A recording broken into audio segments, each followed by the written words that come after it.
আমি আপনাদেরকে কয়েকটা কথা বলবো, আপনারা মন দিয়ে শুনুন এবং বিবেচনা করুন। আপনি একটা কোম্পানির শেয়ারকে কিনলেন, তার মানে কি করলেন? তার মানে কোম্পানিটিতে ইনভেস্ট করলেন। আমি এখানে ইন্টারডের জন্য কিছু বলছি না। আপনি ইন্টারডেতে ক্ষণিক সময়ের জন্য কিনলেন, কিছুক্ষণ পরে বেচে দিলেন, সেটা আলাদা।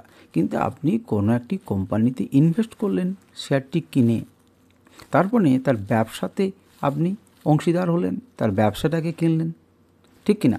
এবারে মনে করুন আপনি কিছুদিন পরে, 10 দিন পরে সেটাকে বিক্রি করে দিলেন। এই যে ইনভেস্টমেন্টের মানসিকতা ছিল, সেটা থেকে আপনি বেরিয়ে এলেন। তাহলে বিক্রি করে দিলেন মানেটা কি?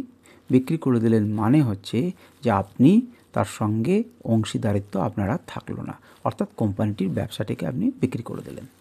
এবারে আমি যে গল্পটা বলছি সেটাকে এবার ভাবুন। মনে করুন আপনি একটা দোকান খুললেন বা একটা ব্যবসাকে খুললেন।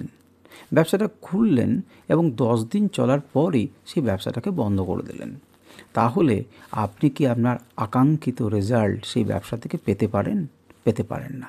কারণ একটা ব্যবসাকে বাড়তে কিন্তু সময় দিতে হবে। সময় দিতে হবে, ধৈর্য ধরতে হবে। আপনি কিন্তু যদি ইনভেস্টমেন্টের মানসিকতা থাকে, তাহলে পরে আপনি যেটা অর্থটাকে ডিপ্লয় করলেন, যে অর্থটাকে লাগালেন, যেটা ইনভেস্ট করলেন, সেটাকে সময় দিন, ধৈর্য ধরুন। সেই ব্যবসাটাকে আপনাকে চোখ বন্ধ করে বিশ্বাস করতে হবে। কারণ আপনি বিশ্বাস করেই, বিশ্লেষণ করেই তো ইনভেস্ট করেছেন।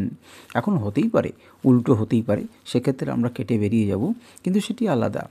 কিন্তু আপনি দীর্ঘদিনের সাপেক্ষে তার ফান্ডামেন্টালস দেখে, তার বিভিন্ন রকম কিছু দেখে আপনি ইনভেস্ট করেছেন, তাহলে চটজলদি আপনি সিদ্ধান্ত নিয়ে সেখান থেকে বেরিয়ে যাবেন না। আপনি বাড়তে সময় দিন। একটা ব্যবসাকে সময় দিতে হয়, তবে সাফল্য অর্জন করতে হয়। নচেত আজকে কিনলেন, 10 দিনের মধ্যে বিক্রি করে দিলেন, আপনি তো বাড়তেই দিলেন না মশাই ব্যবসাটাকে। কথাটাকে ভাবনা চিন্তা করুন, ভাবুন যে কথাটা ঠিক না ভুল।